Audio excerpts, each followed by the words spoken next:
Hello everybody and welcome back to Where the Water Tastes Like Wine. So today I want to get more stories, and then we have two fireplaces over here, so I'm thinking one of them is probably Quinn, but for the other one I'm not entirely sure. But I guess we'll just have to go and see. Oh, I can't cross the river. Oh, we're stuck over here. Oh no, we could go that way. We gotta whistle. Oh, I did it wrong.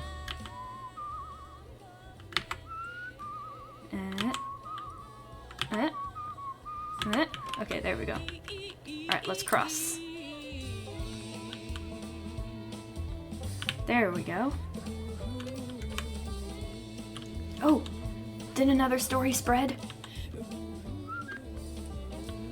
I think that's what that symbol means. It means that one of the stories that we've told has spread. Here's a story. This man reads the newspaper with barely contained horror, his grimace spreading wider and wider as he makes his way down the page. Suddenly his frown cracks into something with a little more amazement in it. "Whoa," he says. "What's the matter?" He reads out a story about the shootout between the female bootleggers and the cops.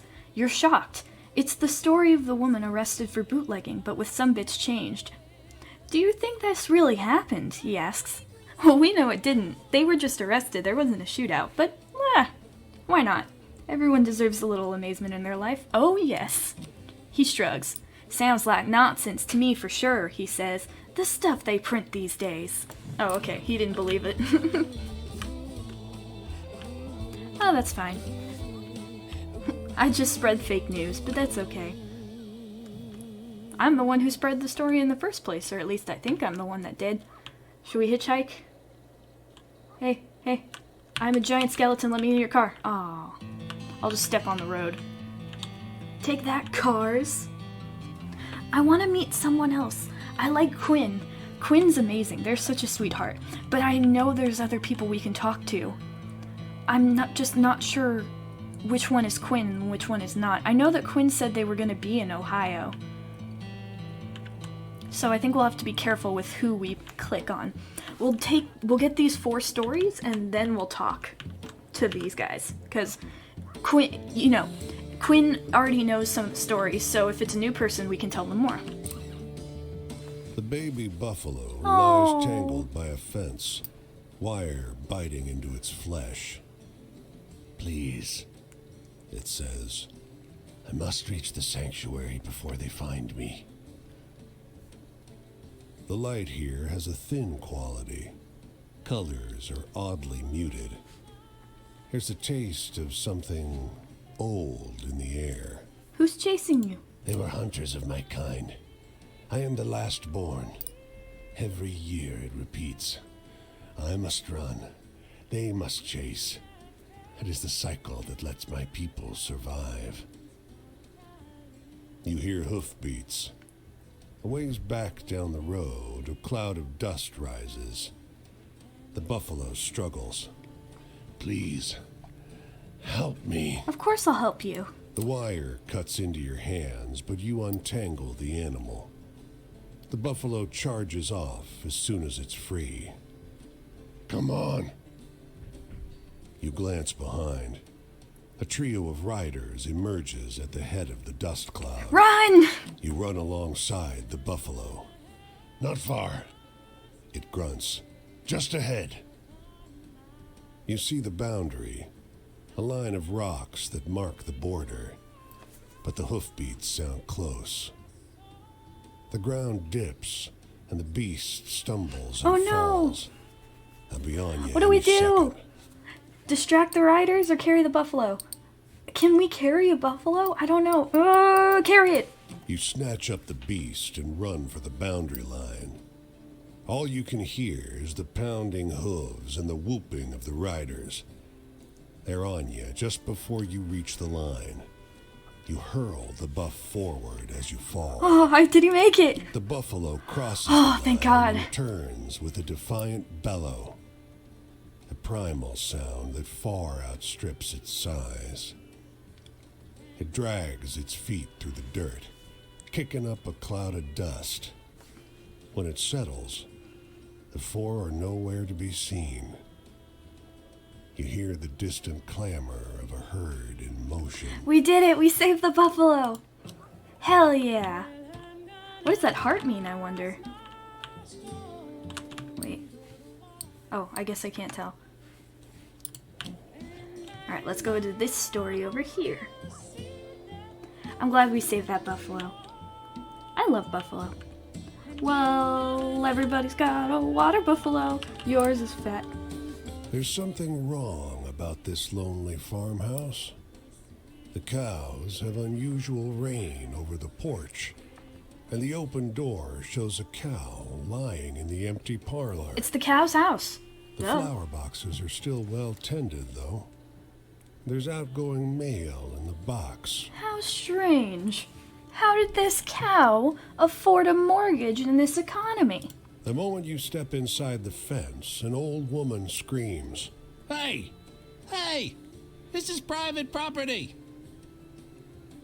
You quickly realize that the sound is coming from under the porch. Indeed, you can see her hollering at you through the slats of the steps. What? Why are you under the house? You can see a parlor set up in the basin under the porch. A flowery armchair, a rug, and a little lacquered table. This is an inhabited home. The old lady barks. The cows live upstairs and I live down here. Above, a cow thumps its hoof. She twitches and startles. Oh no. I'll chase them off for you. You seem scared of them. Her whole face melts. Oh my god. Thank you. She sobs. Thank you. With a sharp stick, you carefully urge the three cows inside the parlor to exit. Soon the place is completely empty, except for the manure. She still kisses the floorboards in gratitude. Cows just got evicted. How did this happen? How did you get kicked out of your house by cows? I didn't want to tell anyone. They kept me trapped down there for weeks. I had to sneak out one piece of furniture at a time. At night. That's really funny. She rushes to lock all the doors. It was a mutiny. It won't happen again. Mutiny! Cow mutiny! You could say that they had beef with her. Oh! Oh, I'm so funny. What have we got over here? 2 stories over there, 2 stories over there. Should we grab those and come back? Probably. Oh! Another story spread! Here's a story. Tiny Motormouth is eagerly sharing the details of a strange tale with her brother as they loiter outside the store. The boy listens raptly, eyes growing larger, mouth hanging open like a fish. She's telling him about the boy whose shiftless father left him alone in the woods. You try to hide your surprise. It's the story of the boy who ran away with his father. The version of the girl must have heard is embellished, to say the least. But hey, it's a good story. Huh. What do we got here? You've seen migrant camps before, and they tend to look like the town dump. This one, though, on a good day, this could pass for a town. Wander around then. Starched white tents stand tall and many, and a stroll through the grounds finds you neither trash nor trouble. You hear some chatter from a large tent on your left. On your right, a tent in the shadow of the trees emanates a soft buzz.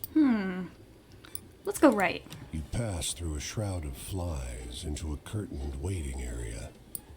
The air is pregnant with the stench of rotten meat, but the area is empty, almost clean, except for the black stains that have seeped into the soil. Is that blood? There's only the curtain, which reaches all the way from one end of the tent to the other. Open it. It wears a black overcoat and a white porcelain mask with a fat, sharp beak. Oh. There's a butcher's knife in its gloved hand. This is the pest house. It snaps in a woman's voice and yanks the curtain shut. My bad. My bad. Search. The Twisters touch down in a cornfield, fence posts flying in its wake.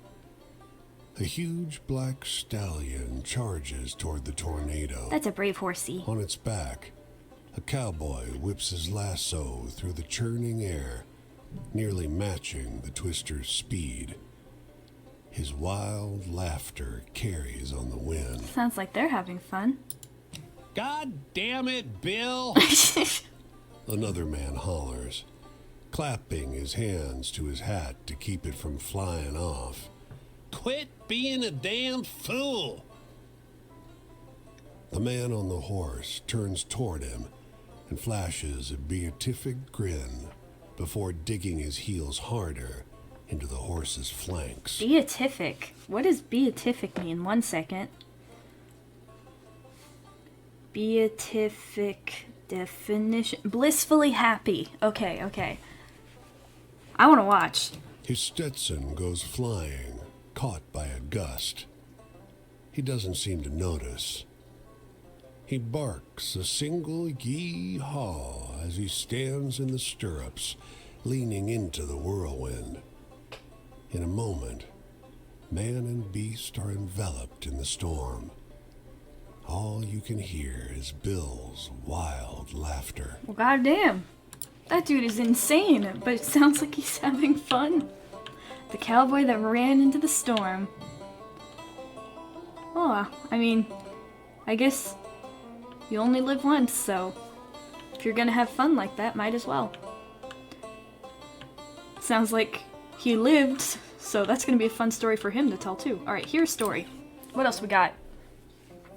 This man can barely wait to get through the pleasantries before asking if you've heard the stories.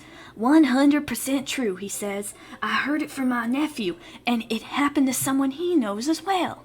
Well, sure. The man launches into his telling. It's polished. He's obviously done this many times before. He tells you the story of a dead woman in the yellow ribbon. You recognize the bones of it from your experience of the elegant woman in the small town. It's been embellished through the inner rim, though. Afterwards, you thank the man and move on. You'll have to remember that version, even if it's not quite what happened. It's still a good story. Alright, we got 2 more stories over here, and then we'll go back to the fires and see who we can find. Deep in the fields, you come across a group of young men clearing weeds and sod from a roadside plot.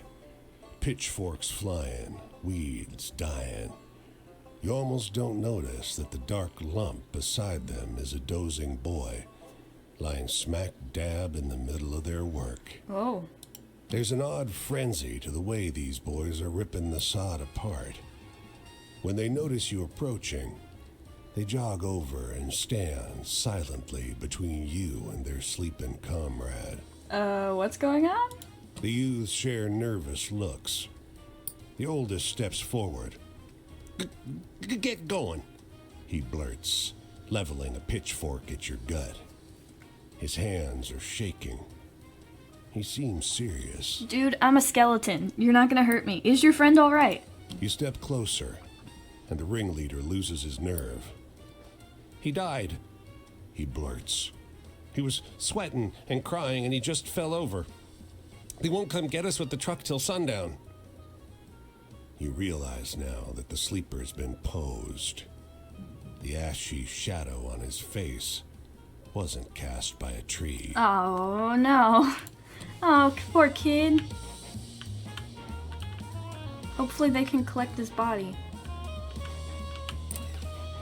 The barn and silo have seen better days. One big storm might bring the whole structure down. A man hollers. Ken? Ken? I know you're here, boy. He sees you and lopes across the field toward you. You seen a boy around? About 14? I have not, but hopefully he's not working in the fields, because he might be dead. He sighs. My boy is missing. I haven't seen him since last He swallows. He ain't the type to run off, neither. Can you spare a minute to help look? I'm worried sick.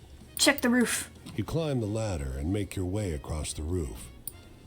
A trail of empty beer bottles Oh, no. leads you past a discarded shirt and to the base of the silo. You climb up. There's a hole in the silo roof, a rupture where rotten wood gave way under something large. Oh no. You maneuver your way along the edge, keeping your weight off the rotted panels.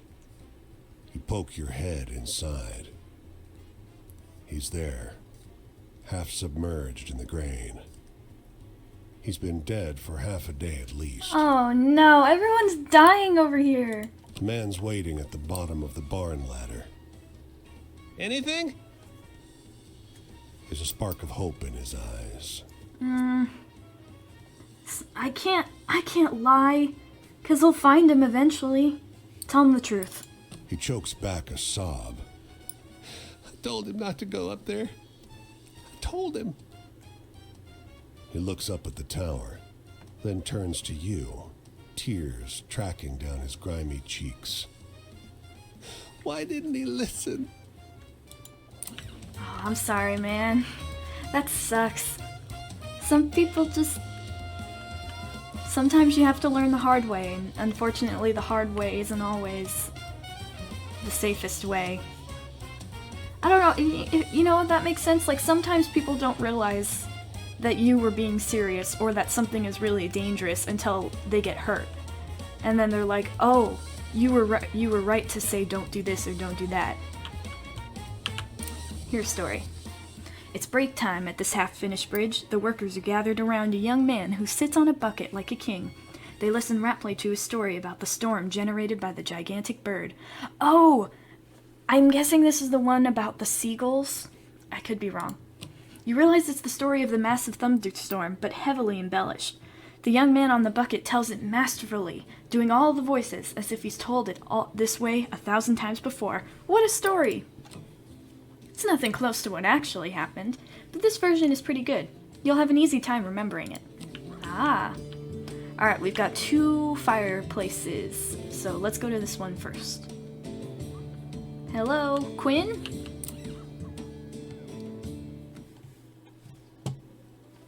Quinn! Hi! Huh, look at you. Well, I didn't know if we'd meet again, but I'm glad we did. I'm glad we did too. How are you doing? Set yourself down here with me and Cass and Flip. Need a drink of water? Need to warm up? You're such a sweetheart. Still trying to see much of this country as I can. Folks I meet are sometimes kind, sometimes mean, and sometimes still perplex me. But all of them beats the folks I left behind. That's the way it goes sometimes. How about you? Seen anyone interesting since we last met? Oh, yes. I want a story that scares me. Now I'm older, almost nobody can do it. Give me your best shot. Oh, well, I've got some good ones. Alright, let's see. Sadness. Tell the story of the last-born buffalo. This girl with the strange stones. Let's see. Family. Story of the strangely clean tent city. Ooh, that one's good. You tell the story. Wow, that's the stuff, stranger. Spooky campfire tales are my favorite. I'm such a wimp. I can't handle horror movies, even the bad ones. Huh, the future. I suppose I'll just keep heading west. Yeah? California sounds mighty fine, and most everyone is heading that way anyhow. I'm in California right now. I'm in the mood for something real funny like. Oh, well, most of the stories I've heard today are sad, but I'll see if I can find something. The Fool. The Woman Praying in the Woods. The Bridge Builders. Bill. I don't know if that's funny. That's more, what the hell are you doing? The one who hid... That one is funny. Tell the story of the woman who hid from the cows. I remember that one. A couple good jokes can get you out of a fix sometimes. Especially if you're trapped under your house by cows. You want to talk about heaven? Ain't no good I can recall coming my life from praying. Small things, big things, no answer all the same. I want to hear a story about ghosts or murderers or something. Scary stuff. Okay, gotcha. What have we got? Alright, you already know those. Tell the story about the boy who died in the fields. No. The dead boy. The strange girl, the last-born buffalo. 2 men. Let's go with the boy in the grain silo. Ain't life got enough tearjerkers in it without telling stories like that? Jeez. My bad. Sadness. Ain't seen no sight sadder than in the city. In the city, they want you to feel like a giant among giants, like you can do anything. But I seen them shanty camps full up with folks who got nothing to eat or do. Yeah. Cities serve to make the small feel smaller. I want to hear one of them venturing tales. Got any? The buffalo. The buffalo was a badass story. The last-born buffalo. Whoa, quite a story, stranger. Yeah. In this country, I don't rightly know what this thing called America is. I know what I done been told in school, but the words don't fit the picture. That's how it works sometimes. No matter what you're told, sometimes experience is what really teaches you what something is. What with tramping across the whole thing, figure I'll find out for myself soon enough. Exactly. I want a story that scares me. Now I'm older, almost nobody can do it. Give me your best shot. Alright, what have I got?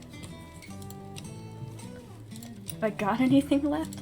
Okay, that one's not scary. The silent twins, the women praying. That one could be maybe kind of scary. Story of Letterman's Cave, the boy who died. Is that scary?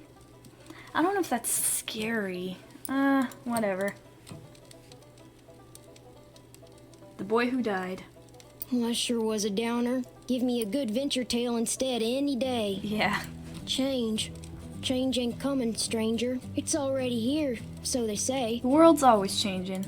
Got a whole country tied together with rails and roads and still can't feed everybody.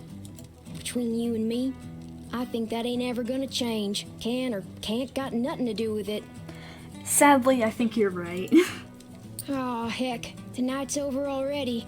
I sure enjoyed talking to you, but I gotta get on. I think I'll see what's happening up the road. Okay, they'll be in Indiana. Alright, see you later. I'll see you again.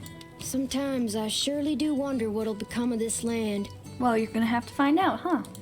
Folks have been chasing the dream of tying it up for so long.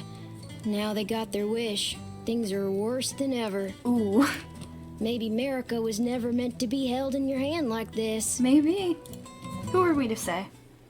Story grew in telling, Quinn's adventures. Oh yeah, because we opened the eye all the way, so now we can play chapter 3. Awesome!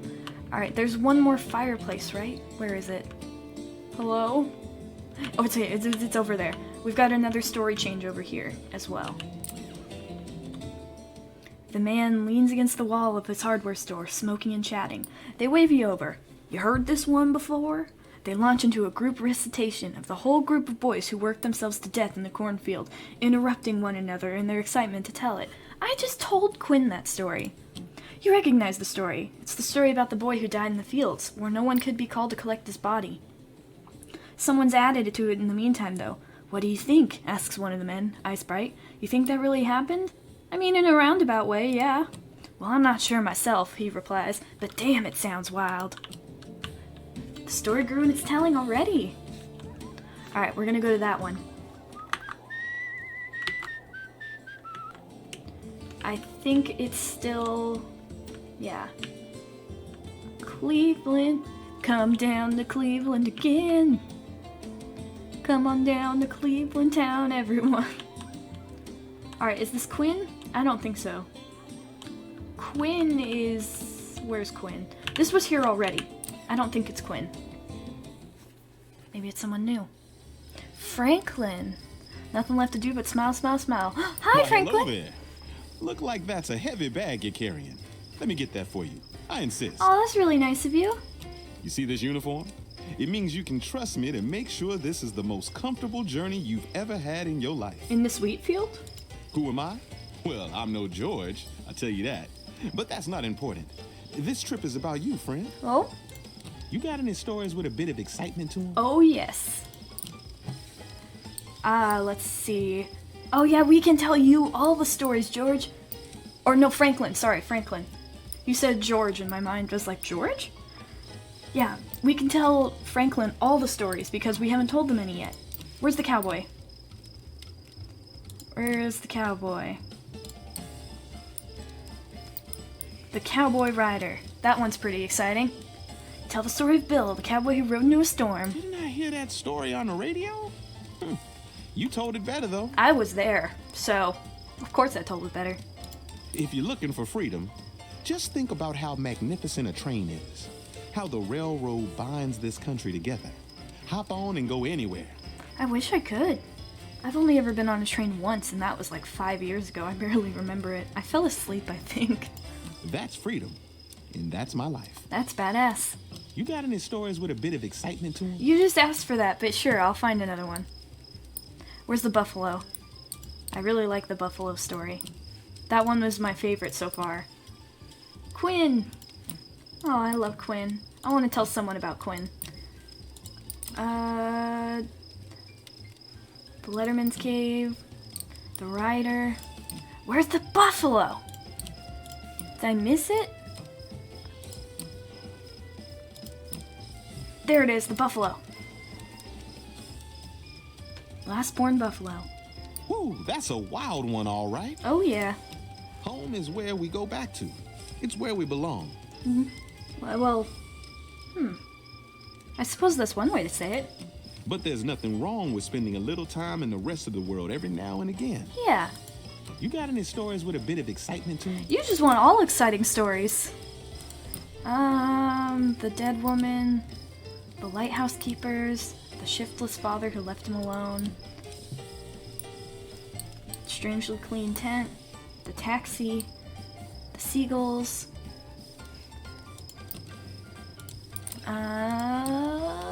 Not that one. The shootout. That's not really what happened, but I guess it changes now. Didn't I hear that story on the radio? You told it better, though. I did. Authority. Hopefully people who ride in a Pullman car feel a little of that. It's about more than a train ride. And not everyone knows what it's like to be the boss, to know what it feels like to be skillfully served. Oh. Pullman porters give you a taste, so boss George Pullman will know you'll be back for more. Oh, I see. Anyway, you must have some funny stories to tell. Share one. Oh, I've got some funny stories. Let's see. Quinn's Adventures. The Ghost of the Wheeled Hobo. Yes. I will tell the cow one to everybody. I'll keep this story in my pocket for sure. It'll make some passenger laugh. It made me laugh. That one is really funny. Well, my wishes have come true, that's for certain. Being the train person? When I was a boy, a Pullman porter was the best thing a black man could be. Smart, handsome, well-dressed, and with a salary in his pocket. So you don't see me complaining. Tell me something that'll make me laugh. I could use a chuckle. Alright, gotcha. Let's see. No, those are scary. The Leatherman's Cave, I think that one's funny, but let's see. Have we got anything else? Those are scary and sad. The two lighthouse keepers. The taxi. The seagulls. Two men. This one? Tell the story of the Letterman's Cave, because we thought it was a bad guy. Oh, Yeah. That's a good one. Very good. Trust. Well, a train ride can be a disorienting experience, especially for a first timer. Huh. You gotta have faith that a porter can keep you calm and comfortable. And we've gotta earn that faith each and every time. Sounds like a flight attendant? Kind of like you gotta make sure everyone keeps calm and chills out. Another night over. I surely did enjoy all those stories, though. Maybe next time I'll let down my hair a bit. What do you say? Sure. I can't wait to see you again. Where are you gonna be? You must excuse me, friend. What kind of porter am I saying this trip is all about you, only to start talking about my own damn self? This trip can be about the both of us. But enough of my indulgences. I hope I see you again. Okay, so you're still gonna be in Ohio. Okay, I hope I see you again too. Bye-bye. The Pullman Porter.